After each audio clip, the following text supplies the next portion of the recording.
নবীজিকে আল্লাহ পাক কেমন এতিম বানালেন, সমস্ত দুনিয়ার এতিমদের সর্দার বানালেন।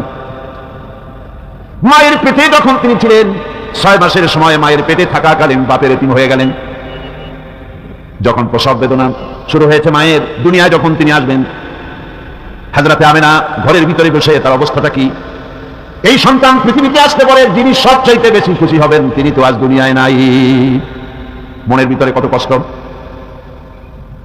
আল্লাহ রাব্বুল আলামিন তার হাবিবকে দুনিয়া আনলেন। রাসূলের দাদা ঘরের সামনে তাঁবুর সামনে দাঁড়ায়া তায়েফ থেকে আগত সাদিয়া গোত্রের লোকদেরকে বলতেছেন, এই ঘরের ভিতরে একটা এতিম বাচ্চা আছে, বেশি টাকা করি দেওয়া যাবে না, যদি দয়া হয় নিয়ে যাও। গরিব মানুষ, এতিম মানুষ দেখে শুনে কেউ আর নিতে চায় না। সবশেষে এলেন ভাগ্যবতী মেয়ে, ভাগ্যবতী মহিলা হযরতে হালিমাতুস সাদিয়া, তিনি এসেছেন। কোনো ছেলে পেলে পায় নাই, সকলের শেষে তিনি এসেছেন। আব্দুল মুত্তালিব বলছেন, এই ঘরের মধ্যে একটা এতিম বাচ্চা আছে, দয়া হলে নিয়ে যেতে পারো। তিনি স্বামীর সঙ্গে পরামর্শ করলেন, এরপরে বললেন যদি দেখতে অন্তত ভালো হয়, মন যদি ভালো লাগে নিয়ে যাব, একেবারে খালি হাতে ফিরে যাওয়ার চাইতে তো ভালো। হযরতে হালিমা বলেন, আমি ঘরের মধ্যে প্রবেশ করলাম, মা আমিনার কোল থেকে শিশু মুহাম্মদ সাল্লাল্লাহু আলাইহি ওয়াসাল্লামকে যখন আমি কোলে নিলাম, আমি হুজুরের চেহারার দিকে নজর করে দেখলাম, আমার কাছে মনে হলো যেন পূর্ণিমার চাঁদটা আমার কোলে ধরা দিয়েছে। রাসূল কি শিশু মুহাম্মদ সাল্লাল্লাহু আলাইহি ওয়াসাল্লাম কি যখন নিয়ে বাড়ি থেকে রওনা হলাম, যে গাধা আমার সকলের পেছনে এসেছে সেই গাধা এখন সকলের আগে ছুটে চলে যায়। এরপরে বাড়ি যখন নিয়ে গেলাম, কুয়ায় পানি বাড়লো, গাছে ফসল বাড়লো, খেজুর গাছে খেজুর বাড়তে লাগলো, জমিনে ফলন বেড়ে গেল। রাসূলের দুধ বোন সাইমা রাসূলকে নিয়ে মুহাম্মদ সাল্লাল্লাহু আলাইহি ওয়াসাল্লাম তাকে দোলনা নিয়ে দোল দিতেছে। কি আশ্চর্য অবস্থা! সাইমা তাকে দোল দিচ্ছে আর বলতেছে, বেঁচে থাকুক মুহাম্মদ সাল্লাল্লাহু আলাইহি ওয়াসাল্লাম, সে দীর্ঘজীবী হোক। কবি লিখতেছেন কি আশ্চর্য কথা, বেদুইন বালিকা কারে নিয়ে দোল দেয় সে কি তা জানে? বিশ্বনবী মুহাম্মদ রাসূলুল্লাহ সাল্লাল্লাহু আলাইহি ওয়াসাল্লাম এভাবে এতিম অবস্থায় জীবন তার শুরু হলো। যখন তিনি ফিরে এলেন 6 বছর বয়সের সময়, যখন মায়ের কাছে তিনি ফিরে এসেছেন, প্রতিদিন তিনি খেলা দেখতে যান ময়দানে। ইতিহাসের মধ্যে লেখা হয়েছে, মা প্রতিদিন সন্ধ্যার সময় তাকে ফিরে পান। আজকে সন্ধ্যা হয়ে গেছে, শিশু মুহাম্মদ সাল্লাল্লাহু আলাইহি ওয়াসাল্লাম বাড়ি ফেরেন না। কারণ কি? কেন বাড়ি ফেরে না? সন্ধ্যার দিকে তিনি চলে গিয়েছেন পাহাড়িয়া ময়দানে, যে দেখেন ধুধু করতেছে, চতুর্দিকে সন্ধ্যা হয়ে গেছে, অন্ধকার হয়ে গেছে, কোনো ছেলে পেলে নাই, কেউ নাই। পাহাড়ের পাদদেশে বসে শিশু মুহাম্মদ সাল্লাল্লাহু আলাইহি ওয়াসাল্লাম কাঁদতেছেন। মা প্রশ্ন করলেন, বাবারে সন্ধ্যা উত্তীর্ণ হয়ে গেল, কেন একা একা বসে বসে কাঁদো? তিনি বলছেন, মাজি আজ কদিন খেলা দেখতে আসলাম ময়দানে, প্রতিদিন দেখি যখন সন্ধ্যা হয়ে যায় মুরব্বী শ্রেণীর কিছু লোক আসে, ছেলেকে নাম ধরে ডাক দেয়, ছেলেরা দৌড়ে তার বাবার কাছে চলে যায়, আর বাবা ছেলেকে কোলে নিয়ে মুখে চুমা দিয়ে বাড়ির দিকে নিয়ে যায়। আমি আজ কদিন পর্যন্ত এই ময়দানে এলাম, কোনোদিন সন্ধ্যাবেলায় তো কেউ এসে আমাকে মুহাম্মদ বলে একটা ডাক দিল না। আমার আব্বা কি নাই? আল্লাহ রাব্বুল আলামিন বলেন, আলাম ইয়াজিদকা ইয়াতীমান ফাআওয়া, এরকম এতিম অবস্থায় পেয়ে আমি কি আপনাকে আশ্রয় দেই নাই? আপনাকে আমি পেয়েছি এতিম অবস্থায়, এরপরে আমি আপনারে আশ্রয় দিলাম। ওয়া ওয়াজাদাকা দান্নান ফাহাদা, এরপরে আমি আপনাকে পথ হারা পেলাম, আমি আপনাকে পথের দিশা দিয়া দিলাম।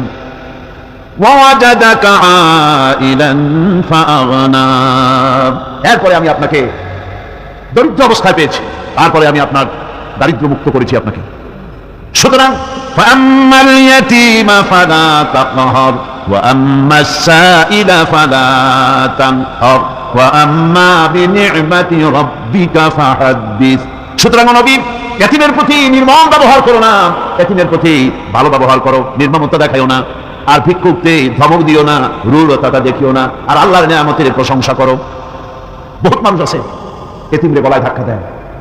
মানুষ যখন ভিক্ষা নিতে আসে, গরিব মানুষ ভিক্ষা চাইতে আসছে, ওই মেয়ে আপনি জানো, দোয়া করুন জানো, বাড়িতে এই কাজ করবা, এই সব আজে বাজে কথা বলে ভিক্ষা দেন। আহা, সাইলকে ধমক দিতে রাসূল করিম সাল্লাল্লাহু আলাইহি ওয়াসাল্লাম নিষেধ করেছেন, সাইলকে ধমক দিও না। গাড়িতে বসে যাচ্ছেন সাহেব, ট্রাফিক মোড়ে যখন সিগন্যাল জ্বললো, গাড়িগুলি দাঁড়ায় গেল, ফকির এসেছে, হাত নাই পাও নাই, বুড়া মানুষ, একটা পয়সা বার করে না। আবার এই মানুষটি ওই ফকিরকে ধমক দিয়া বার করে দিল। এরপরে এই লোকটি যখন কোনো মাজারের কাছে পৌঁছে গেল, 500 টাকার কর করে নোটটা ফেলে দিল। বলেন টাকা দরকার কার? মরা মানুষের না জিন্দা মানুষের? কার দরকার? যার টাকা দরকার ছিল তারে দেওয়া হলো না, যার দরকার নাই তারে দেওয়া হলো।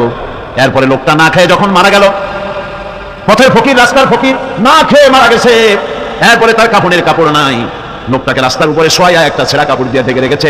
বড় লোকেরা, সাহেবরা তখন গাড়ি দাঁড় করে আর 5টা টাকা 2টা টাকা করে তার লাশের উপরে মারতেছে। এটা মানবতার এর চাইতে লাঞ্ছনা, মানবতার জন্য এর চাইতে গঞ্জনা আর কিছুই হতে পারে না। মানবতার প্রতি লাঞ্ছনা এর থেকে আর দুর্নীতি কি হতে পারে? বেঁচে থাকার সময় 1টা টাকা আপনি দিলেন না, মরে যাওয়ার পর বিদায় হয়েছে বালাই, এখন দেওয়া শুরু করছে। আমার বন্ধুগণ, এই জন্য এতিমের প্রতি দরদ করার জন্য আল্লাহ পাক কোরআনের ভিতরে পরিষ্কার বলেছেন। রাসূল করিম সাল্লাল্লাহু আলাইহি ওয়াসাল্লাম নিজে এতিম ছিলেন, আর এতিমের প্রতি তার এত দরদ ছিল, একবার তিনি ঈদের দিনে, ঈদের দিকে নামাজ পড়ার জন্য যাচ্ছেন, প্রতিমধ্যে দেখেন একটা বাচ্চা ছেলে কাঁদতেছে। এই রাস্তায় কত মানুষ গেল, কেউ দাঁড়ালো না থমকে, বাচ্চার ক্রন্দন কাউকে থামাইতে পারলো না। কিন্তু বিশ্ব নবী, দয়ার নবী রাহমাতুল্লিল আলামিন বাচ্চার কান্না দেখে পাও বাড়াতে পারলেন না। নবীজি দাঁড়ায় গেলেন, জিজ্ঞেস করেন, ও বাচ্চা, ঈদের দিনে কাঁদো কেন? ঈদের দিনে তো কাঁদতে নাই। বাচ্চা বলে, তোমার কাছে বলবো না, আমি সেই সকালবেলা থেকে বসে আছি, আমি যদি মক্কার আব্দুল্লাহর পুত্র মুহাম্মদ রাসূলুল্লাহ সাল্লাল্লাহু আলাইহি সাল্লামকে পাই, মনের দুঃখ তার কাছে বলবো। বিশ্ব নবী জমিনের উপরে বসে বললেন, বাচ্চারে কোলের উপরে উঠায় বলেন, বাচ্চা বলো কি তোমার দুঃখ? তুমি যার জন্য বসেছো আমি তো সেই এতিম নবী, কি বলতে চাও? বাচ্চা বলতেছেন, ইয়া রাসূলুল্লাহ, আমার বাবা মারা গেছে সেই ছোট্টবেলায়, একেবারেই তখন মায়ের পেট থেকে আমি আসার পর বাপ মরে গেল, আমার মা আরেকজনের সঙ্গে বিয়ে বসেছে, সেই পুরুষটি আমারে দেখতে পারে না, আমার মা যদি আমারে কোলে করে এসে সহ্য করতে পারে না, আমারে চুমা খাইলে সহ্য করতে পারে না, আমারে খাবার দিলে মা মার খায়। আজ ঈদের দিনে রাতে আমার মা আমাকে বললো, বাবারে তোমার কপাল খারাপ, তোমার বাবা মারা গেছে, তোমাকে সাহায্য করার কেউ নাই, আমি তোমার যত্ন করতে পারলাম না, কোলে নিয়ে চুমাও দিতে পারি না, আমার এমনই কপাল খারাপ। সুতরাং এতিমের দরদ এতিম ছাড়া কেউ বুঝবে না, তুমি আর চলে যাও ওই রাস্তায়, ঈদের রাস্তায় দাঁড়ায় থাকো মাছের রাস্তার পাশে, বিশ্ব নবীর কাছে তোমার দুঃখ বলো, এতিমের দুঃখ তিনি বুঝবেন। আমি মায়ের কথা মতো এই জায়গায় এতক্ষণ বসে আছি, হুজুর আপনি দয়া করে, আমার কথা তো আপনার কাছে বললাম, আমার মনের এই দুঃখ। নবীজি বাচ্চার কথা শুনতেছিলেন, চোখ দিয়া পানি পড়তেছিল, বাচ্চাকে বুকের সঙ্গে জড়িয়ে ধরে নবীজি বলেন, ও এতিম, মুহাম্মদ সাল্লাল্লাহু আলাইহি ওয়াসাল্লাম যদি তোমার পিতা হন আর হযরত আয়েশা যদি তোমার মা হয়ে যায়, বলো তোমার মনের দুঃখ মেটে নাকি? ছেলে দুঃখে কেঁদে উঠলো আর বলল, ইয়া রাসূলুল্লাহ, আপনি যদি আমার পিতা হন আর আয়েশা যদি আমার মা হয়ে যায়, এর থেকে বড় সৌভাগ্যের আমার তো আর কিছুই নাই। নবীজি এতিমকে বাড়ি নিয়ে গিয়ে হযরত আয়েশার হাতে তুলে দিয়ে বললেন, আয়েশা রে, পবিত্র ঈদের দিনে আল্লাহ রাব্বুল আলামিন তোমার জন্য একটা উপহার পাঠিয়েছেন, এটা যত্ন করো। এতিমের প্রতি দরদ রাখার জন্য আল্লাহ রাব্বুল আলামিন বলেছেন, এতিম, মিসকিন, বিধবা, অসহায় লোক, তাদের প্রতি যাতে করে মুসলিম সমাজ লক্ষ্য রাখে, সেজন্য আল্লাহ পাক নির্দেশ করেছেন। বুখারী এবং মুসলিম শরীফের হাদিসে এসেছে, আস-সাই আলাল আরমালাত ওয়াল মিসকিন কাস-সাই ফি সাবিলিল্লাহ। বিধবাদের জন্য, মিসকিনের জন্য কেউ যদি কোনো উদ্যোগ গ্রহণ করে, কেউ কোনো সাহায্য দেয়, জিহাদের ময়দানে জিহাদ করে আল্লাহর রাস্তায় যে সওয়াব পাওয়া যায়, যে মর্যাদা পাওয়া যায় আল্লাহর কাছে, এতিম, মিসকিন, বিধবাকে সাহায্য করলে সেই সওয়াব আল্লাহ রাব্বুল আলামিন আমলনামায় দিয়ে দেন। আমাদের প্রিয় নবী এতিম মিসকিনদের খুবই ভালোবাসতেন, ভালোবাসতেন তার নিজের চাকর হযরত যায়েদ ও আনাস রাদিয়াল্লাহু তাআলা আনহুকে। সে সম্পর্কে এখন আলোচনা করা হচ্ছে। তার চরিত্রই প্রমাণ করে নবীদেরকে বাইয়ানাত দেওয়া হয়েছে, এমন চরিত্র আচার আচরণ দেওয়া হয়েছে যাতে করে লোকেরা অভিভূত হয়ে যায়, আকৃষ্ট হয়ে যায়। হযরত যায়েদ তিনি তো কৃতদাস ছিলেন, হারায় গেলেন বাপ মা থেকে, আর এরপরে কুদরতকারী মুহাম্মদ সাল্লাল্লাহু আলাইহি ওয়াসাল্লামের ঘরে উঠায় দিল। তিনি তখন আল্লাহর নবী, তখন নবুয়তের দায়িত্ব পান নাই। যায়েদের পিতার কাছে খবর হয়ে গেল, যায়েদ আছে রাসূলের বাড়িতে, মুহাম্মদ সাল্লাল্লাহু আলাইহি ওয়াসাল্লামের বাড়ি। মক্কায় তারা এসে হুজুরের সঙ্গে দেখা করে বললেন, মুহাম্মদ সাল্লাল্লাহু আলাইহি ওয়াসাল্লাম, জানতে পেরেছি আপনার কাছেই আমাদের ছেলে যায়েদ আছে, মেহেরবানি করে তাকে আমাদেরকে ফিরায় দেন। হুজুর বলেন, যায়েদ যদি তোমাদেরকে চিনতে পারে আর যদি যেতে চায়, আমার পক্ষ থেকে কোনো আপত্তি নাই, অবশ্যই যাবে। তবে যায়েদ যদি যেতে না চায়, আমি এমন লোক নই যে কেউ আমার কাছে থাকতে চাইলে আমি জোর করে তাকে ছেড়েও দিতে পারি না, আমি তেমন লোক নই। পিতা বললেন, আপনি অবশ্যই যুক্তিপূর্ণ কথা বলেছেন। হযরত যায়েদকে আনা হলো। হুজুর বললেন, তুমি কি চেনো এদেরকে? যায়েদ বললেন, চিনি, ইনি আমার বাবা, উনি আমার চাচা। যায়েদের পিতা বলেন, বাবারে বাড়ি চলো, তোমার মাকে দেখে যে হয়রান, চলো বাড়ি যাই, বাড়ির যা কিছু আছে সব তোমাকে ফিরিয়ে দেওয়া হবে।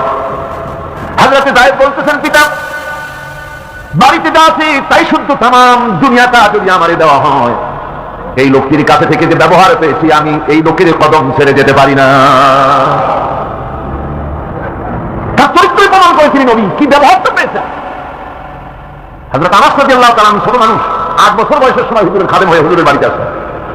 আচ্ছা 8 বছর বয়সের কিশোর ভুল তো করতেই পারে, গরম পানি চাইলে ঠান্ডা পানি এনে দেবে, স্যান্ডেল চাইলে দুটো আনবে, বিছানা বিছাইতে বললে উঠাই দেবে, এটা স্বাভাবিক, কিশোর মানুষ, ছোট মানুষ। এবার শুনুন, বাইয়ানাত কারে বলে? নবীদের বাইয়ানাত আল্লাহকে দিয়েছেন, সেটা কি জিনিস? সেটা হলো উন্নত মানের চরিত্র, তার ব্যবহার ওঠা বসা যা দেখলে মানুষ বুঝতে পারে তিনি আল্লাহর নবী। হযরত আনাসের মুখে শুনুন, হযরত আনাস রাদিয়াল্লাহু তাআলা আনহু বলেন, একাধিক ক্রমে টানা 10টি বছর রাসূলের খেদমতের ভিতরে নিয়োজিত ছিলাম, 10টি বছরের ভিতরে একটা দিনের জন্য নবীজি আমাকে ধমক দিয়ে কথা বলেন নাই। তো ধমক দিলেন না আমাদের, এটা করছো কেন, এটা করো নাই কেন? সুবহানাল্লাহি ওয়া বিহামদিহি। গোটা পৃথিবী সমস্ত মুমিন মুসলমানদের, পুরুষ আর নারীদের জীবন, কলিজা, রক্ত রাসূলের কদম মোবারক উৎসর্গ হয়ে যাও। মহান রব্বুল আলামিনের কাছে তার হাবিব রাসূলুল্লাহ সাল্লাল্লাহু আলাইহি ওয়াসাল্লামের ছিল বিশেষ মর্যাদা। আসুন আমরা সে সম্পর্কে আলোচনা শুনি। আমার ভাইরা, রাসূল পাক সাল্লাল্লাহু আলাইহি ওয়াসাল্লাম আল্লাহর নবী এমন এক মহান সত্তা ছিলেন যে তিনি দোয়া আল্লাহর দরবারে হাত উঁচু করতে দেরি আছে, কিন্তু দোয়া কবুল হতে দেরি নাই। হিজরত করে মদিনায় এসেছেন, নামাজ পড়তে দিন চায়, কাবা শরীফের দিকে ফিরে যদি নামাজ পড়তে পারতাম দিনটা বড় ভালো লাগতো, কিন্তু হাত উঁচু করে মোনাজাত করতেছেন না, আল্লাহর কাছে বলতেছেন না যে আল্লাহ তুমি আমার কিবলাটা বাইতুল মুকাদ্দাস থেকে ফিরাইয়া মক্কা শরীফ বাইতুল্লাহর দিকে ফিরাই দাও, মুখেও বলতেছেন না, মনেও না, শুধু আকাশের দিকে বারবার তাকাচ্ছেন, মোনাজাত করেন নাই, মনে মনে আশা পোষণ করতেছেন যদি এমন একটা ওহী নাযিল হয়ে যেত। আল্লাহ রাব্বুল আলামিন সঙ্গে সঙ্গে রাসূল যোহরের নামাজ পড়তেছিলেন, 2 রাকাত পড়া হয়ে গেছে, এমন সময় ওহী নাযিল হয়ে গেল, ক্বাদ নারা তাকাল্লুবা ওয়াজহিকা ফিস সামা। ও নবী, আমি দেখতে পেয়েছি বারবার আপনি আকাশের দিকে তাকাচ্ছেন, সুবহানাল্লাহ, আমি দেখতে পেয়েছি। فَلَنُوَلِّيَنَّكَ قِبْلَةً تَرْضَاهَا فَوَلِّ وَجْهَكَ شَطْرَ الْمَسْجِدِ الْحَرَامِ। আর দেরি নাই, আপনার মনের আশা পুরো হয়ে গেছে, এক্ষুনি আপনার কিবলা পরিবর্তন করুন। হুজুর 2 রাকাত পড়েছিলেন বাইতুল মাকদাসের দিকে ফিরে, বাকি 2 রাকাত তিনি মক্কা শরীফের কাবা শরীফের দিকে ফিরলেন। আজও পর্যন্ত সেই মসজিদ আছে, সাক্ষ্য দিচ্ছে নবীর কথা কিভাবে মঞ্জুর হয়। মসজিদে কিবলা তাই মদিনা মুনাওয়ারায় সেই মসজিদ আজও আছে। রাসূল পাক সাল্লাল্লাহু আলাইহি ওয়াসাল্লাম এত বড় মর্যাদা সম্পন্ন ব্যক্তিত্ব, মহান ব্যক্তিত্বের উম্মতের মধ্যে আল্লাহ আমাদের শামিল করেছেন, শুকরিয়া স্বরূপ আমরা করি আলহামদুলিল্লাহ। জোরে সোরে পড়েন আলহামদুলিল্লাহ। আমার ভাইরা, মর্যাদা এত বেশি আল্লাহ রাসূলকে আল্লাহ রাব্বুল আলামিন দান করেছেন। এই পৃথিবীতে কোন মানুষের সঙ্গে যদি আপনি বেয়াদবি করেন, তিনি আপনার বাপ হোক, তিনি আপনার মা হন, অথবা আপনার উস্তাদ হন, অথবা আপনার পীর হন, যে কেউ হোক না কেন, কারো সঙ্গে যদি কোনো বেয়াদবি হয়ে যায় তো শুধু একটা বেয়াদবি ছাড়া আর কিছুই না।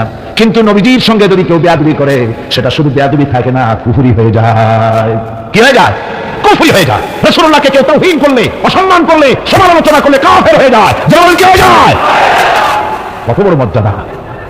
রাসূল পাক সাল্লাল্লাহু আলাইহি ওয়াসাল্লাম তার সামনে সাহাবায়ে কেরাম বসা, হুজুর কথা বলছেন, সাহাবায়ে কেরাম তারাও কথা বলছেন। কথা বলতে বলতে এক পর্যায়ে সাহাবীদের গলার আওয়াজ বড় হয়ে গেছে, হুজুরের গলার আওয়াজ শোনা যায় না, সাহাবীদের গলার আওয়াজটা বড় হয়ে গেল। আল্লাহ রাব্বুল আলামিন এতটুকু বরদাস্ত করলেন, আমার নবীর গলার আওয়াজের চাইতে তোমাদের আওয়াজ বড় হলো কেন? সঙ্গে সঙ্গে ওহী নাযিল হয়ে গেল। আল্লাহ রাব্বুল আলামিন বলেন, ইয়া আইয়ুহাল্লাযীনা আমানু লা তারফাউ আসওয়াতাকুম ফাওকা সাওতিন নবী। ও বিশ্বাসীরা, খবরদার, তোমরা যারা ঈমান এনেছো শোনো, তোমাদের গলার আওয়াজ যেন আমার নবীর গলার আওয়াজের চাইতে বড় না হয়ে যায়। যদি তা হয়, আন তাহবাতা আমালুকুম, জীবনের সমস্ত ভালো কাজগুলি আমি আল্লাহ বরবাদ করে দেব। আজ পর্যন্ত এই আয়াতে কারিমা রাসূল পাক সাল্লাল্লাহু আলাইহি ওয়াসাল্লামের রওজায়ে আতহারের সামনে সবুজ সাইনবোর্ডের উপরে সোনার অক্ষর দিয়ে এই আয়াতে কারিমা লেখা রয়েছে, সুবহানাল্লাহ। সর্বকালের, সর্বযুগের সর্বশ্রেষ্ঠ মহামানব, সর্বশ্রেষ্ঠ বিশ্বনবী, আল্লাহর পরে যার মর্যাদা, তিনি হচ্ছেন মুহাম্মদ রাসূলুল্লাহ সাল্লাল্লাহু আলাইহি ওয়াসাল্লাম। রাসূলুল্লাহ সাল্লাল্লাহু আলাইহি ওয়াসাল্লামের প্রতি মহান আল্লাহর ভালোবাসার অন্যতম নিদর্শন হচ্ছে মেরাজ। এর মাধ্যমে আল্লাহ রাব্বুল আলামিন তার বন্ধুকে নিজের সান্নিধ্যে নিয়েছিলেন। এখন আমরা শুনবো সেই মেরাজের কাহিনী। দুলির ধরা থেকে রাসূলকে আরশে আজিমে নিয়ে যাওয়া হবে। বোরাক এলো, বোরাক হচ্ছে বাতুন থেকে উৎপত্তি, এরা হচ্ছে বিজলি, বৈদ্যুতিক গতি সম্পন্ন, ঘোড়ার চাইতে ছোট, খচ্চরের চাইতে বড়, এই জাতীয় একটা প্রাণীর মতো হযরত জিবরাইল নিয়ে আসলেন। আমাদের দেশে কারো কারো বাড়িতে আয়নায় বান্দানো থাকে এই ছবিটা, ঘোড়া আছে, 2টা ডানা আছে, মাথাটা মেয়ে লোকের মতো, চুলগুলো ঝুলে পড়ছে, নিচে লেখা আছে হাজা বোরাকুন নবী সাল্লাল্লাহু আলাইহি ওয়াসাল্লাম। আন্দাজে কোথায় পাইছে আল্লাহ? মিথ্যে কথা, বাজে কথা। আল্লাহ এরকম একটা মেয়ে লোক মার্কা ঘোড়া পাঠাইছিল হুজুরকে নেওয়ার জন্য, এটা কথা হইল? রাসূলকে মক্কা থেকে, উম্মে বাবে উম্মে হানি থেকে হুজুরকে বের করে নিয়ে যাওয়া হলো বাইতুল মাকদাসে। সমস্ত পয়গম্বর দুনিয়া আল্লাহ তাদের পাঠিয়েছিলেন, সমস্ত রূহ উপস্থিত ছিল সেখানে। রাসূল করিম সাল্লাল্লাহু আলাইহি ওয়াসাল্লাম এখান থেকে মেরাজ করলেন, এতটুকু ছিল ইসরা।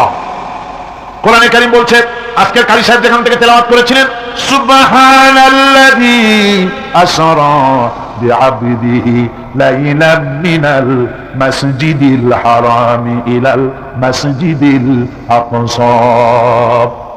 সুবহানাল্লাযী, সমস্ত দুর্বলতা অক্ষমতা থেকে মুক্ত সেই সত্তা যিনি তার বান্দাকে ইসরা করিয়েছেন, মেরাজ করিয়েছেন। সুবহানাল্লাহ। সমস্ত দুর্বলতা অক্ষমতা থেকে মুক্ত তিনি পার করে নিয়ে গিয়েছেন। তারপরে মুহূর্তের ভিতরে মহাশূন্য পাড়ি দিয়ে, সেই মহাশূন্য মানে কি? এইখান থেকে সূর্য কত দূরে জানেন না?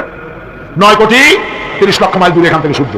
সেই সূর্য, তারপরে রয়েছে গ্যালাক্সি, মিল্কি ওয়ে, গ্রহ নক্ষত্র, সে যে কত দূরে, যে সমস্ত তারকা, এমন বহুত তারকা আছে যে তারকা সৃষ্টির পর তার আলো পৃথিবীর মাটি আজ পর্যন্ত স্পর্শ করে নাই, অথচ আলোর গতি প্রতি সেকেন্ডে কত মাইল? 1,86,000 মাইল। এই 1,86,000 মাইলের সেকেন্ড, এর মিনিট, এর ঘন্টা, এর দিন, এর সপ্তাহ, এর মাস, এর বছর, এটাকে বলা হয় লাইট ইয়ার, আলোক বর্ষ।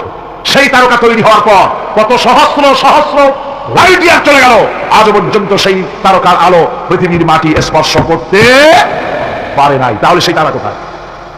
আল্লাহ রাব্বুল আলামিন তার হাবিবকে চাঁদ, সূর্য, গ্রহ, নক্ষত্র, মহাশূন্য পাড়ি দিয়ে, তারপরে 7 আকাশ পাড়ি দিয়ে সিদরাতুল মুনতাহা পর্যন্ত নিয়ে গেলেন। জোরে কোন সুবহানাল্লাহ। এবারে সিদরাতুল মুনতাহা পর্যন্ত যাওয়ার পথে যত ঘটনা ঘটলো সেগুলো আপনারা ইতিহাস থেকে পড়ে নেবেন, ওগুলি বলার সময় আমার কাছে নাই। সিদরাতুল মুনতাহায় যাওয়ার পর হযরত জিবরাইল বলেন, আর আমি যেতে পারবো না, এটা হলো বিপজ্জনক বর্ডার, আমি যদি আর এক চুল অগ্রসর হই তাহলে আমি জ্বলে পুড়ে ছাই হয়ে যাব, আমার আর যাওয়ার অধিকার নাই। হুজুর সেখানে বসে থাকলেন। জিবরাইল বলে গেলেন, এখান থেকে আপনাকে নেওয়ার কুদরতি ব্যবস্থা হয়ে যাবে।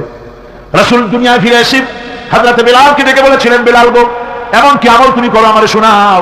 হযরত বেলাল বলেন, হুজুর আমার আমল তো সব আপনি জানেন। কয় না, কি করো শোনাও। বেলাল বলেন, হুজুর খাস আমলের মধ্যে এতটুকু আছে যে আমি কখনো বিনা উজুতে থাকি না, যখন উজু চলে যায় উজু করি, আর উজুর ইতমামের জন্য 2 রাকাত নফল নামাজ পড়ি। হুজুর বলেন, বেলাল তুমি এই আমল ছাড়বা না, কারণ সিদরাতুল মুনতাহায় হযরত জিবরাইল আমারে যখন ছেড়ে চলে গেলেন, আমার একা একা বড় ভয় লাগতে লাগলো। তখন আমার মনে হচ্ছিল তুমি যেন আমার চতুর্দিকে হাঁটতেছো। আমার ভাইরা, রফরাত নামক বিছানা চলে এলো। কুদরতি এই বিছানায় চড়ে নবীজি আল্লাহ রাব্বুল আলামিনের দরবারে আরশে আজিমে পৌঁছে গেলেন। জোরে বলেন সুবহানাল্লাহ, জোরে বলেন সুবহানাল্লাহ। যেখানে পৃথিবীর কোন মানুষের যাওয়া সম্ভব নয়, গোটা পৃথিবীর মানুষের মর্যাদা আল্লাহ পাক বাড়ায় দিলেন, আরশে আজিমে হুজুরকে নিয়ে গেলেন। তারপরে তিনি কথাবার্তা হুজুরের সাথে কি বললেন, সেই কথাগুলি নিয়ে আমাদের দেশে কথা হলো এই যে হুজুরকে নিয়ে আল্লাহ 5 ওয়াক্ত নামাজ দিছিলেন তো 50 ওয়াক্ত। মুসা আলাইহিস সালামের সাথে দেখা না হলে তো কাম সারছিল, আমাদের আর উপায় ছিল। আরে ভাই, শুধু নামাজ দেওয়ার যদি উদ্দেশ্য হবে তাহলে রোজার মতো তো আল্লাহ দুনিয়া বসে দিতে পারতেন কিনা, হজের মতো, জাকাতের মতো পারতেন কিনা? শুধু নামাজের জন্য নয়, আল্লাহ পাকের কায়নাত দেখাবার জন্য আল্লাহ পাক তাকে নিয়েছিলেন। বেহেশত দেখাইছেন, দোজখ দেখাইছেন, ভালো কাজ করলে কিরকম শান্তি হবে, খারাপ কাজ করলে কিরকম শাস্তি হবে, চোখে দেখাই দিয়েছেন মুহাম্মদ রাসূলুল্লাহ সাল্লাল্লাহু আলাইহি ওয়াসাল্লামকে। মেরাজ থেকে ফিরে এলেন, ঘরে এসে দেখেন উজুর পানি, উজু করে দেখেছিলেন উজুর পানি তখনও গড়াচ্ছে। যে দরজা দিয়ে বেরিয়েছিলেন দরজাটা ধাক্কায় তখনও কাঁপতেছে। যে বিছানায় শোয়া ছিলেন সে বিছানায় মানুষ শুয়ে থাকলে যেমন উষ্ণ থাকে সেরকমের উষ্ণ ভাব তখনও আছে। কেমনে হলো? কেমনে হলো? মাথায় ঢুকবে না। সুবহানাল্লাহ, কোন ঢুকবে? জোরে কোন সুবহানাল্লাহ। এটার ব্যাপারে কোন বিজ্ঞান, দর্শন, যুক্তির প্রয়োজন নাই। প্রয়োজন শুধু এতটুকু, আল্লাহ তার হাবিবকে নেবেন, কত দ্রুত নিবেন, কত দ্রুত পাঠাবেন, এটা তিনিই ভালো জানেন, আমাদের কোনো জানার কথা না, ঠিক কিনা? তবে দৃষ্টান্ত যদি চান তাহলে আমি দৃষ্টান্তটা এভাবে দিতে পারি, বুঝাবার জন্য একটা দৃষ্টান্ত দিতে পারি। সেটা হলো এই, ধরেন বাংলাদেশে কোনো প্রেসিডেন্ট আসবে, পৃথিবীর যে কোনো দেশের এক প্রেসিডেন্ট আসবে। এটা আসার যখন খবর হয়ে যাবে তখন পত্র পত্রিকায় রুট বলে দেওয়া হবে, এই রুটে রাষ্ট্রীয় মেহমান রাষ্ট্রীয় অতিথি ভবনে আসবেন, এই রাস্তা দিয়ে সাধারণ ট্রাফিক চলাচল বন্ধ থাকবে। এয়ারপোর্ট থেকে নিয়ে রাষ্ট্রীয় অতিথি ভবন পর্যন্ত, মেহমান না আসা পর্যন্ত সমস্ত ট্রাফিক চলাচল বন্ধ। মেহমান পৌঁছে যাবে, তারপরে আবার স্বাভাবিক ট্রাফিক চলবে। এটা জানেন কিনা? এইটা যদি পৃথিবীর সামান্য সলিমুদ্দিন কসিমুদ্দিন এই জন্য বলছি, আজ আছে কাল নাই, ঠিক কিনা গণ? আজ মন্ত্রিত্ব গেল, কালকে রাস্তা দাঁড়ায় বলবে রিক্সাওয়ালা আমার একটু নেওয়া, বাজারে মাছ কিনতে যাবো, ঠিক কিনা? সুতরাং এদের তো কোনো মর্যাদা নাই, আজ আছে কাল নাই। এই দুনিয়ার সলিমুদ্দিন কসিমুদ্দিনের জন্য যদি এভাবে ট্রাফিক চলাচল বন্ধ করে দেওয়া হয় তাহলে আকাশ এবং জমিনে আল্লাহ রাব্বুল আলামিনের সর্বশ্রেষ্ঠ মেহমান জনাবে মুহাম্মদ রাসূলুল্লাহ সাল্লাল্লাহু আলাইহি সাল্লাম, এই মেহমান আল্লাহর দরবারে যাবেন। আল্লাহ যদি বলে দিয়ে থাকেন আল্লাহ যদি হুকুম করে থাকেন, সময়ের গতি, বার্ষিক গতি, আহ্নিক গতি, আকাশের গতি, সূর্যের গতি, সময়ের গতি, রাত 3:45 10 সেকেন্ড, এখন সমস্ত গতি স্তব্ধ হয়ে যা। আমার হাবিব আমার দরবার থেকে ঘুরে যখন ঘরে ফিরে যাবেন, আবার 3:45 11 সেকেন্ড থেকে শুরু হয়ে যাবি। ইসলাম প্রচার করতে গিয়ে আমাদের প্রিয় নবীর উপর চলেছে অকথ্য নির্যাতন, যার প্রমাণ তাইফের ঘটনা। সেই কাহিনী এখন আমাদের সামনে সুললিত কণ্ঠে তুলে ধরছেন প্রখ্যাত মুফাসসিরে কোরআন হযরত মাওলানা দেলওয়ার হোসাইন সাঈদী। ক্যাসেটটির প্রযোজনায় সিএইচপি, পরিবেশনায় স্পন্দন অডিও ভিজুয়াল সেন্টার, ঢাকা। শুনুন তাইফের কাহিনী। তাইফের ময়দানে আমার রাসূল রক্ত দিয়েছেন। আমি সেই তায়েফ সফর করেছি। সেই তায়েফ, আমি তায়েফের ইতিহাস হাদিসে পড়েছি, চোখে দেখি নাই। তায়েফের চিত্র নিজের চোখে দেখে প্রাণ ভরে কেঁদেছি, যেখানে রাসূলের রক্ত পড়েছে। 3টি জায়গায় রাসূলের রক্ত পড়েছে। সবচাইতে বেশি রক্ত পড়েছিল যে জায়গাটিতে, সেই জায়গায় প্রাণ ভরে কেঁদেছি। আমার স্ত্রী আমার সাথে ছিলেন। আমি তায়েফে গিয়ে লোকেরা আমাকে যখন বললো বিশ্রাম নিতে, আমি বললাম না, বিশ্রাম করবো না, আগে আমারও নিয়ে যাও। আমার রাসূলকে মারছিল যে রাস্তাটা, ওই রাস্তাটা আবার আগে দেখাও। 3 দিনের না খাওয়া, রাস্তার 2 দিকে কাফেরেরা দাঁড়ানো, চতুর্দিক থেকে পাথর মারা শুরু করে দিল। আহারে, এমন সুন্দর চেহারার মানুষ দেখে কেমনে মারলো তারা। হুজুর পড়ে গেলেন, ওরা কাফেরেরা এসে জোর করে ধাক্কা মেরে হাঁটানো। আবার হুজুর পড়ে গেলেন, বেহুশ হয়ে পড়লেন। আবার ওরা উঠাইয়া জোর করে আবার হাঁটানো। তৃতীয় শেষ জায়গায় গিয়ে হুজুর বেহুশ হয়ে পড়ে গেলেন। শরীর থেকে সবচাইতে বেশি রক্ত পড়েছে সেখানে। আমি লম্বা সেজদা করে এত কান্দা কাঁদছি, আরে আমার নবীজির রক্ত পড়েছেই বাড়িতে। ফেরেশতারা এসে বলছেন, হে রাসূল, আপনার এই অবস্থা থেকে আকাশের ফেরেশতারা কাঁদতে কাঁদতে অস্থির হয়ে গিয়েছে, আপনি আমাদের অনুমতি দেন, এই পাহাড় চাপা দিয়া কাফেরের গোষ্ঠী সাফ করে দেই। আমার নবীজি বললেন, না, আমি তা বলবো না। আমি তো পৃথিবীর মানুষকে প্রতিশোধ দিতে আসি নাই। আমি যদি হুকুম করি আর আমার হুকুম মতো সবগুলি যদি পাথর চাপা দিয়ে মাগে ফেলে দাও, তাহলে আমি কাল কালে পৌঁছাবো লা ইলাহা ইল্লাল্লাহু মুহাম্মাদুর রাসূলুল্লাহ। সঙ্গে যায়েদ, রক্তাক্ত শরীর। আরে, যে শরীরের দিকে মানুষ একবার তাকাইলে চোখ ফিরাইতে পারতো না। হযরত আয়েশা বলছেন, যে সমস্ত নারীরা ইউসুফ আলাইহিস সালামের দিকে হাত কেটে ফেলাইছিল, ওরা যদি আল্লাহ রাসূলকে দেখতো, হাত কাটতে কাটতে কলিজা কাটে ফেলাই দিত, টের পাইতো না। এমন মানুষের গায়ে কেমনে নজর মারলো।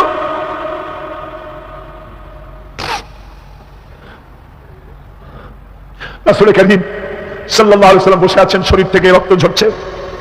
বুখারী শরীফে এসেছে, আত্তাস নামক এক যুবক আঙ্গুরের বাগান থেকে 1 গ্লাস আঙ্গুরের শরবত এনে হুজুরের হাতে দিলেন। কষ্টের পর 3 দিনের না খাওয়া ক্ষুধার্ত নবী 1 গ্লাস আঙ্গুরের শরবত সবটুকুন পান করে একটা স্বস্তির নিঃশ্বাস ফেললেন। বললেন, তোমার নাম না আত্তাস? তিনি বললেন, হ্যাঁ, আমার নাম আত্তাস। তোমার বাড়ি হযরত ইউনূস আলাইহিস সালামের গ্রামে? বললেন যে হ্যাঁ, আমার বাড়ি ইউনূস আলাইহিস সালামের গ্রামে। যুবক জিজ্ঞেস করলেন, হুজুর, আপনি কি করে বুঝলেন আমার নাম আত্তাস আর আমার বাড়ি ইউনূস আলাইহিস সালামের গ্রামে? আপনি জানলেন কি করে? হুজুর বললেন, আমিও নবী, ইউনূস আলাইহিস সালামও নবী, এক নবীর খবর আর এক নবীর কাছে থাকে। রাসূল গায়ে রক্তগুলি ধুয়ে 2 হাত আল্লাহর দরবারে তুললেন। আজকে দুনিয়ায় কেউ নাই হুজুরের, খাদিজা নাই, আবু তালেবও নাই, রাসূল একা। সাহাবীরা দিনের বেলায় কাফেরদের ভয়তে হুজুরের সঙ্গে দেখা করতে পারে না। হুজুর বলেন, আমার ওই কষ্টের সময় খাদিজা নাই।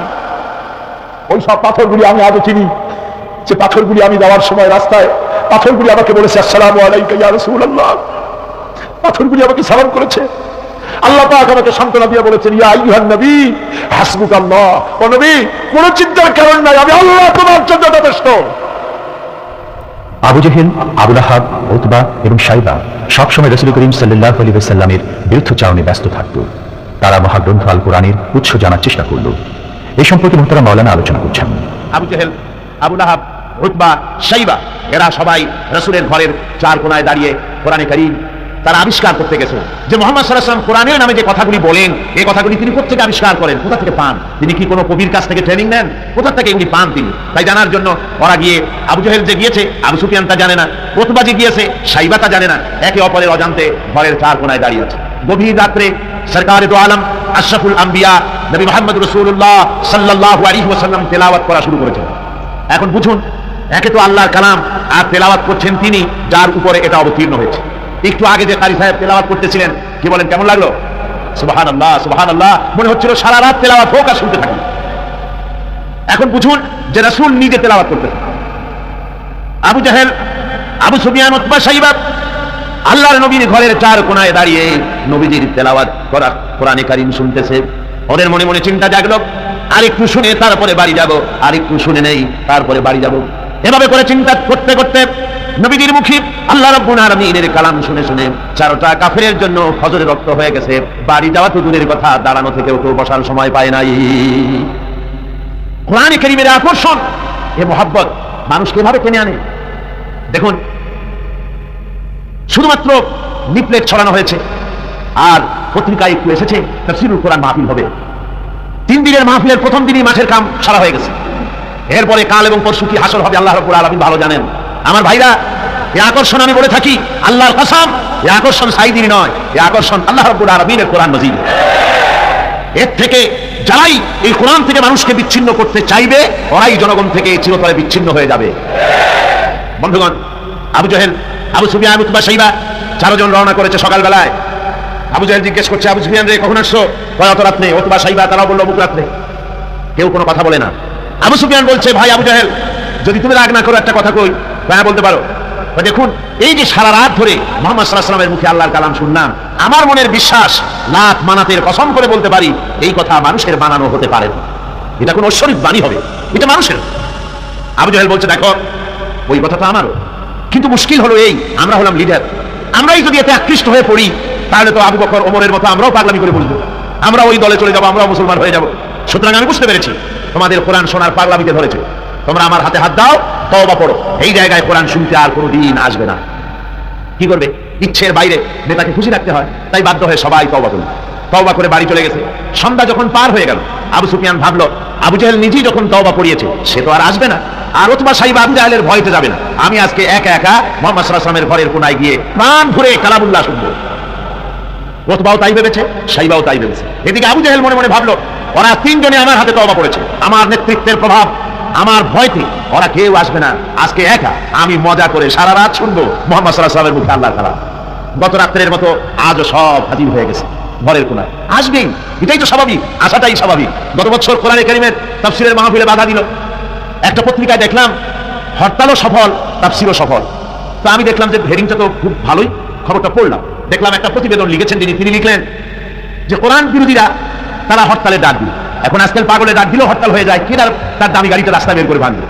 হরতালের ডাক দিয়েছে তো হরতাল হলো, কল কারখানা বন্ধ হয়ে গেল, দোকানপাট বন্ধ হলো। এখন কল কারখানার শ্রমিক আর দোকানপাটের শ্রমিক আর মালিক সারাদিনে কোনো কাম নাই, সব তাফসীরের মাহফিলে আসবে।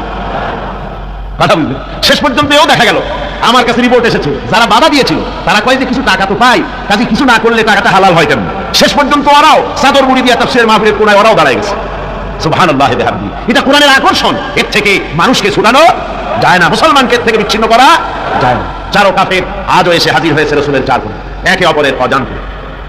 এরপরে রাত যখন শেষ হয়ে আসে, তখন আবু জাহেল মনে করলো আর দাঁড়ানো ঠিক না, আবু সুফিয়ান, উতবা, শাইবা ওরাও মনে করলো আর দাঁড়ানো ঠিক না। তখন অন্ধকারের ভেতর দিয়ে ছুট দিয়েছে যার যার বাড়ির দিকে। এখন অন্ধকারের মধ্যে ছুটতে গিয়ে একজন আরেকজনের মধ্যে ঠেলে উঠেছে।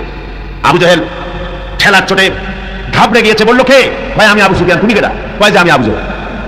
আবু জাহেল বলছে, আবু সুফিয়ান কালকে তুমি আমার হাতে তওবা পড়লে আজকে আসলে কেন? বলছে দেখো মাতবাড়ি সব জায়গায় চলে না, তুমি আসলা কেন সেটা কওয়া। 4 জন চলতেছে। আবু জাহেল বলল যে শোনো, কোরআনে কারীম শোনা থেকে মানুষকে আমরা বন্ধ করতে পারবো না, আইন পাশ করতে হবে। আইন করে কোরআন শোনার পথকে রুদ্ধ করে দিতে হবে। এরপরে তারা আইন পাশ করলো। কি আইনটা পাশ করলো? আল্লাহ রাব্বুল আলামিন কোরআনে কারীমে ওদের সেই আইনটা, ওরা যেটা পাশ করলো ওইটা কোরআনে কারীমে আল্লাহ কোট করে রাখলেন। যেহেতু আবু জাহেল মরে যাবে, কিন্তু তার নাতিরা তো মরবে না, ওর নাতিরা তো থাকবে কিয়ামত পর্যন্ত, ওর দৌহিত্র, ওর পৌত্র যা কিছু আছে এগুলো বেঁচে থাকবে দীর্ঘদিন। ওরাও যে এই একই আচরণ করবে তা যেন মুসলমানেরা বোঝে, এই জন্য ওদের সেই আইনটা আল্লাহ রাব্বুল আলামিন ওরা বললো কি কোরআন সম্পর্কে, তা কোরআনে কারীমে আল্লাহ কোট করে রাখলেন কি وقال الذين كفروا لا تسمعوا لهذا القرآن والغوا فيه। আজকে প্রথমই তেলাওয়াত হয়েছে আয়াত। আমার বন্ধুগণ, আল্লাহ পাক কোরআনে কারীমে বলছেন কাফেররা সিদ্ধান্ত নিল লা তাসমাউ লিহাদাল কুরআন, কোরআন শরীফ শুনো না, কোরআন শরীফ কোরআনে কারীম শুনতে যেও না। ওয়াল গাউ ফি, কোরআন তো শুনবেই না, বরং কোরআনের আলোচনা, কোরআন যেখানে আলোচনা হয়, তেলাওয়াত হয়, সেখানে বাধার সৃষ্টি করো, বাধা দাও, ডিস্টার্ব করো, সর্বরকমের বাধার দিয়ে কোরআনে কারীম শোনার পথকে বন্ধ করে দাও। হাজারো প্রচেষ্টা চললো কোরআনে কারীম বন্ধ করে দেওয়ার জন্য, কিন্তু কোরআনে কারীম এটা কি বন্ধ হওয়ার জিনিস? কি বলেন বন্ধ হওয়া জিনিস? ওরা বললো কি যে যদি ডিস্টার্ব করো, যদি এভাবে বন্ধ করে দিতে পারো তাহলে তোমরা জয়ী হতে পারবে, আর যদি কোরআনের আন্দোলন চলে তাহলে তোমরা জয়ী হতে পারবে না, তোমাদের ক্ষমতা শেষ হয়ে যাবে। আমার ভাইরা, রাসূল পাক সাল্লাল্লাহু আলাইহি ওয়াসাল্লাম হজের মৌসুম এলো, কাবা শরীফের কোনায় বসে তেলাওয়াত করতেছেন। আবু জাহেল করেছে কি, ঘরে বাইরের থেকে যত হাজিরা এসেছে হজ করতে, ওদের তাঁবুতে গিয়ে গিয়ে বলছে, শোনো আমাদের দেশে একটা পাগল, নাম তার মুহাম্মদ, নাউযুবিল্লাহি মিন যালিক, বলছে নাম তার মুহাম্মদ সাল্লাল্লাহু আলাইহি ওয়াসাল্লাম, তাকে জেনে ধরেছে, খবরদার তার কথা শুনতে যাও না, সে একটা পাগল মানুষ, তার কাছেও যায় না, কি বলে তাও শোনো। এখন অবস্থাটা এই হয়েছে, বাইরের থেকে যারা এসেছে তারা তো মুহাম্মদ সাল্লাল্লাহু আলাইহি ওয়াসাল্লামের নাম জানে না। আবু জাহেল নিজে গিয়া ঘরে ঘরে হুজুরের নামটা পরিচয় করাই দিয়ে আসে। এরপরে এই সমস্ত মানুষের একটা কৌতূহল, এই কোন জিনিস সম্পর্কে মানুষকে যদি নিষেধ করা হয় সেই জিনিসটা জানার জন্য, দেখার জন্য মানুষের কিউরিসিটি জাগে বেশি। এখন যখন নিষেধ করা হলো, লোকেরা ভাবলো নেতা বলেছে শুনবো না কি বলে, কিন্তু পাগলটা কেমন একটু দেখে আসি না। চলে গেছে কাবা শরীফের পাশে, যায়া রাসূল সাল্লাল্লাহু আলাইহি ওয়াসাল্লামের চেহারা মোবারকের দিকে, তার চেহারা আনোয়ারের দিকে যখন এরা তাকিয়েছে, রাসূল পাক সাল্লাল্লাহু আলাইহি ওয়াসাল্লামের চেহারা মোবারকের দিকে তাকিয়ে ওরা বলছে এই লোকটা কি পাগল হতে পারে? এত সুন্দর চেহারার মানুষ, সে কি কোনোদিন পাগল হতে পারে? নিশ্চয়ই পারে।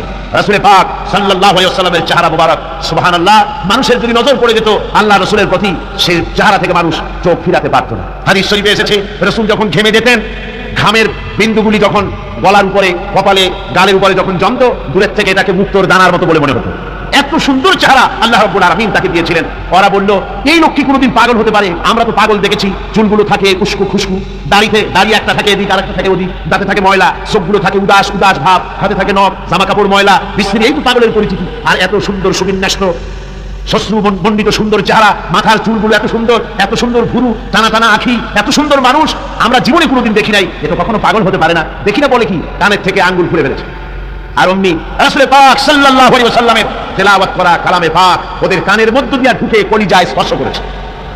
আমার বন্ধুগণ, শুনতে শুনতে বহিরাগত লোকগুলির চোখ দিয়ে পানি পড়া শুরু করে দিয়েছে এবং নিজেদের অজান্তে নিজেদের মুখ থেকে, ওদের মুখ থেকে বেরিয়ে গেল আশহাদু আল্লা ইলাহা ইল্লাল্লাহু ওয়াহদাহু লা শারীকা লাহু ওয়া আশহাদু আন্না মুহাম্মাদান আবদুহু ওয়া রাসূলুহু।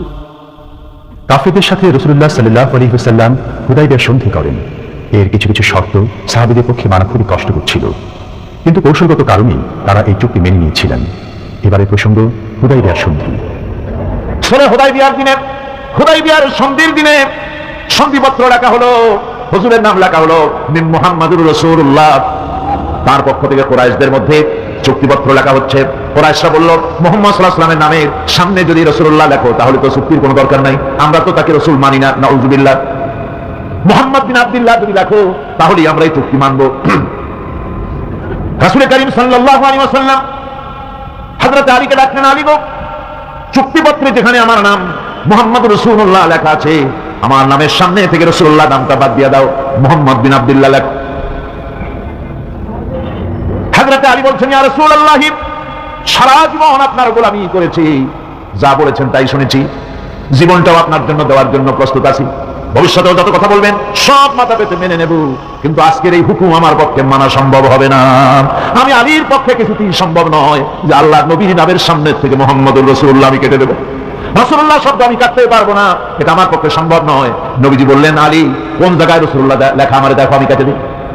আমার বন্ধুগণ, নাম লিখতে জানেন না, সই করতে পারেন না, পড়তে জানেন না, তিনি বলতেছেন ইন্নামা বুইস্তু মুআল্লিমান, আমি পৃথিবীতে প্রেরিত হয়েছি শুধুমাত্র শিক্ষক হিসেবে দুনিয়ায় এসেছি।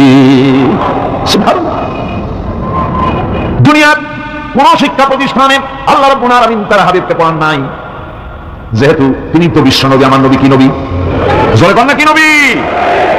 আপনার আমার নবী বিশ্ব নবী। বিশ্ব নবী সাধারণ মানুষের কাছে কি পড়বে? যে পড়াবে তার মগজ তো ছোট, আর জ্ঞান তো সীমিত। সীমিত জ্ঞান দিয়া বিশ্ব নেতারে কি শিখাবে, বিশ্ব নবীরে কি শিখাবে? এই জন্য আল্লাহ রাব্বুল আলামিন বিশ্ব নবীর শিক্ষক আল্লাহ পাক নিজে হয়ে গেলেন। কোরআনে কারীম বলছে, যখনই নবীদের জ্ঞানের কথা এসেছে তখনই আল্লাহ পাক বলেছেন আমি জ্ঞান দিয়েছি। লক্ষ্য করুন, হযরত ইব্রাহিম আলাইহিস সালাম তার পিতাকে ডেকে বলছেন, ইয়া আবাতি ইন্নী ক্বাদ জাআনি মিনাল ইলমি মা লাম ইয়াতিকা ফাত্তাবি'নি আহদিকা সিরাতান সাবিয়্যা। হে পিতা, বিশ্বাস করো আমার কাছে এমন এক জ্ঞান এসেছে যা তোমার কাছে নাই, যা তোমার কাছে আসেনি। তুমি আমার অনুসরণ করো, আমি তোমার সোজা পথ দেখাই দেবো। সুবহানাল্লাহ। তুমি আমাকে অনুসরণ করো, যেহেতু আমার কাছে যে জ্ঞান আসছে ওই জ্ঞান তোমার কাছে নাই। ইব্রাহিম আলাইহিস সালামের কাছে কার জ্ঞান আসছে? আল্লাহ রাব্বুল আলামিনের জ্ঞান। লূত আলাইহিস সালামকে নবুয়ত প্রদান করে আল্লাহ রাব্বুল আলামিন বলছেন, ওয়া লূতান আতাইনাহু হুকমান ওয়া ইলমা। আমি লূতকে আমার পক্ষ থেকে জ্ঞান দান করেছি, হিকমত দিয়েছি, বিজ্ঞান শিক্ষা দিয়েছি, আমি তাকে ইলম দান করেছি। সুবহানাল্লাহ। আমি তাকে ইলম দিয়েছি। মুসা আলাইহিস সালাম সম্পর্কে আল্লাহ পাক বলেন, ولما بلغ أشده واستوى آتيناه حكما وعلما। মুসা আলাইহিস সালাম যখন বয়স সন্ধিক্ষণে পৌঁছে গেলেন, যখন তিনি পূর্ণ বয়স প্রাপ্ত হলেন এবং তিনি যখন নিজেকে সম্পূর্ণ লালন পালন করার কাজ যখন তার সম্পূর্ণ হয়ে গেল, আমি তখন আমার পক্ষ থেকে তাকে ইলম দান করেছি, জ্ঞান দান করেছি, হিকমত দিয়েছি, জ্ঞান দিয়েছি। রাসূল করিম সাল্লাল্লাহু আলাইহি ওয়াসাল্লাম সম্পর্কে আল্লাহ পাক বলছেন, وَلَئِنِ اتَّبَعْتَ أَهْوَاءَهُمْ بَعْدَ الَّذِي جَاءَكَ مِنَ الْعِلْمِ مَا لَكَ مِنَ اللَّهِ مِنْ وَلِيٍّ وَلَا نَصِيرٍ। তুমি যদি জ্ঞান লাভের পরও তাদের প্রবৃত্তির অনুসরণ করো, তাহলে আল্লাহর কাছ থেকে তোমাকে রক্ষাকারী কেউ থাকবে না, কোনো সাহায্যকারী তুমি পাবে না। আমি যে জ্ঞান তোমাকে দিয়েছি এটাই অনুসরণ করো, এর মধ্যেই মুক্তি, বিশ্ববাসীর মুক্তি এই জ্ঞানের অনুসরণের ভেতরে। প্রত্যেক জাতির জন্য আল্লাহ রাব্বুল আলামিন নিজের পক্ষ থেকে রাসূল পাঠিয়েছেন। আল্লাহ পাক বলেছেন, ওয়া লিকুল্লি উম্মাতির রাসূল। প্রত্যেক জাতির জন্য আমি রাসূল প্রেরণ করেছি। এমন কোন জাতি নাই যার কাছে নবী রাসূল পাঠানো হয় নাই। ওয়া ইম মিন উম্মাতিন ইল্লা খালা ফিহা নাযীর। সমস্ত নবীদের কাছে, সমস্ত উম্মতের কাছে, জাতির কাছে আমার পক্ষ থেকে আমি নবী পাঠাইছি। সুবহানাল্লাহ। কেউ যেন বলতে পারে না যে আমরা আল্লাহর পক্ষ থেকে কোনো দাওয়াত পাই নাই, আল্লাহর পক্ষ থেকে সত্যকে চেনার কোনো রাস্তা পাই নাই। এই জন্য প্রত্যেক নবীদের, প্রত্যেক উম্মতের জন্য, জাতির জন্য আল্লাহ সুবহানাহু ওয়া তাআলা তিনি নবী পাঠিয়েছেন নিজের পক্ষ থেকে, হেদায়েত পাঠিয়েছেন নিজের পক্ষ থেকে। এই নবীদেরকে পাঠানোর উদ্দেশ্য কি ছিল? কোরআনে কারিমে আল্লাহ পাক বলেন, আমাদের নবীকে আল্লাহ পাক ডেকে বলছেন, আলিফ লাম রা কিতাবুন আনজালনাহু ইলাইকা লিতুখরিজান নাস মিনাজ যুলুমাতি ইলান নূর। আলিফ লাম রা কিতাবুন আনজালনাহু ইলাইকা লিতুখরিজান নাস মিনাজ যুলুমাতি ইলান নূর। এই কিতাব আমি আপনার উপর অবতীর্ণ করেছি। এটা হচ্ছে একখানা কিতাব। এই কিতাবখানা আমি আপনার প্রতি অবতীর্ণ করেছি। এই জন্য করেছি কিতাব অবতীর্ণ, যাতে করে মানব মণ্ডলীকে পঞ্জীভূত অন্ধকারের ভিতর থেকে বের করে আলোর দিকে নিয়ে আসতে পারেন। এই বিশ্ব হচ্ছে অন্ধকারে ভরা।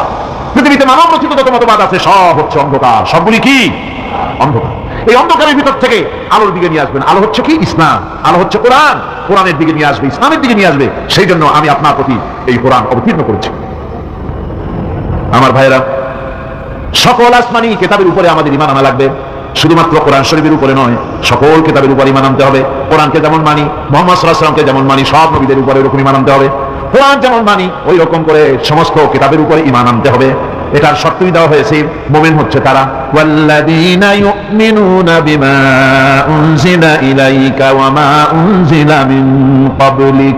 মুমিন হচ্ছে সেই সব লোক, মুত্তাকি হচ্ছে তারা যারা তোমার উপরে নাযিলকৃত কিতাবের উপর ঈমান এনেছে এবং এর আগে যত কিতাব আসছে সমস্ত কিতাবের উপর ঈমান এনেছে, তারাই হচ্ছে মুত্তাকি, তারাই হচ্ছে মুমিন। আল্লাহ পাক বলেন, নাযালা আলাইকাল কিতাবা বিল হাক্কি মুসাদ্দিকান লিমা বাইনা ইয়াদাইহি। আল্লাহ তোমার প্রতি সত্য সহকারে যে কিতাব নাযিল করেছেন আর এর পূর্বে আগত সকল কিতাবের উপরে এর সত্যতা প্রমাণ করে। এই কোরআন হচ্ছে আগের যত কিতাব নাযিল হয়েছে সমস্ত কিতাবের সত্যতা প্রমাণকারী কিতাব। এই জন্য মুমিনদেরকে বলতে বলা হয়েছে, কুল আমান্না বিল্লাহি ওয়া মা উনজিলা আলাইনা ওয়া মা উনজিলা আলা ইব্রাহিম ওয়া ইসমাঈল ওয়া ইসহাক ওয়া ইয়াকুব ওয়াল আসবাত। বলো, আমরা ঈমান এনেছি আল্লাহর প্রতি, আমাদের প্রতি অবতীর্ণ কিতাবের প্রতি, আর ইব্রাহিম, ইসমাঈল, ইসহাক, ইয়াকুব এবং তার আওলাদদের প্রতি যে কিতাব অবতীর্ণ হয়েছে সমস্ত কিতাবের উপর আমরা ঈমান এনেছি। وما أوتي موسى وعيسى والنبيون من ربهم لا نفرق بين أحد منهم ونحن له مسلمون। আর মুসা, ঈসা, অন্যান্য নবীদের উপরে যত কিতাব অবতীর্ণ হয়েছে সমস্ত কিতাবের উপরে আমরা ঈমান আনতেছি, আর আমরা হচ্ছি আল্লাহ পাকের আজ্ঞাবহ, আমরা হচ্ছি আল্লাহ পাকের বান্দার মধ্যে আমরা শামিল। আল্লাহ পাক বলছেন, এই পৃথিবীতে আমি যত নবী পাঠাইছি সমস্ত নবীদের সাথে তিনটা জিনিস দিয়েছি। কয়টা জিনিস? তিনটি জিনিস দিয়েছি সমস্ত নবীদের। لقد أرسلنا رسلنا بالبينات وأنزلنا معهم الكتاب والميزان ليقوم الناس بالقسط নিঃসন্দেহে আমি নবীদেরকে স্পষ্ট নিদর্শনাদি সহ এই পৃথিবীতে পাঠিয়েছি এবং সেই সঙ্গে তাদেরকে কিতাব দিয়েছি আর তাদেরকে মিজান দান করেছি, বাইয়ানাত দান করেছি। তিনটা জিনিস দিয়েছি, এক দিলাম বাইয়ানাত, আর এক দিলাম কিতাব, আর এক দিলাম মিজান। কয়টা হলো? তিনটা। বাইয়ানাত কি? বাইয়ানাত হলো, বাইয়ানাত বলা হয় এমন জিনিসগুলি কি যা একজন নবীর আচার আচরণ দেখে বুঝতে পারা যায় নিঃসন্দেহে ইনি আল্লাহর নবী। সুবহানাল্লাহ। এটাই হচ্ছে বাইয়ানাত। তার চরিত্র, তার আচার আচরণ, এগুলি প্রমাণ করে তিনি নবী। আমার বন্ধুগণ, হযরতে খাদিজা রাদিয়াল্লাহু তাআলা আনহা যখন ইসলামের দাওয়াত পেয়েছিলেন, আল্লাহ নবীর পক্ষ থেকে যখন দাওয়াত পেলেন, নবুয়তের তাওহীদের যখন দাওয়াত পেয়েছিলেন, একজন স্ত্রী হিসেবে তার স্বামীর প্রতি এত শ্রদ্ধা, স্বামীর প্রতি এত ভক্তি শ্রদ্ধা, অনাবিল ভক্তি শ্রদ্ধা, যার কারণে হযরতে খাদিজা একটা মুহূর্তের জন্য, এক সেকেন্ডের জন্য দেরি করেন নাই, কোনো প্রশ্ন তোলেন নাই যে আপনি নবী হইলেন কেমনে, অথবা আপনার মধ্যে তো এই জিনিস দেখছি, আপনি নবী হইলেন কেমনে, এমন কোনো কথা বলেন নাই। যখনই নবুয়তের তাওহীদের দাওয়াত পেলেন, মা খাদিজাতুল কুবরা সঙ্গে সঙ্গে তিনি পড়ে নিলেন লা ইলাহা ইল্লাল্লাহু মুহাম্মাদুর রাসূলুল্লাহ। জোরে জোরে পড়েন লা ইলাহা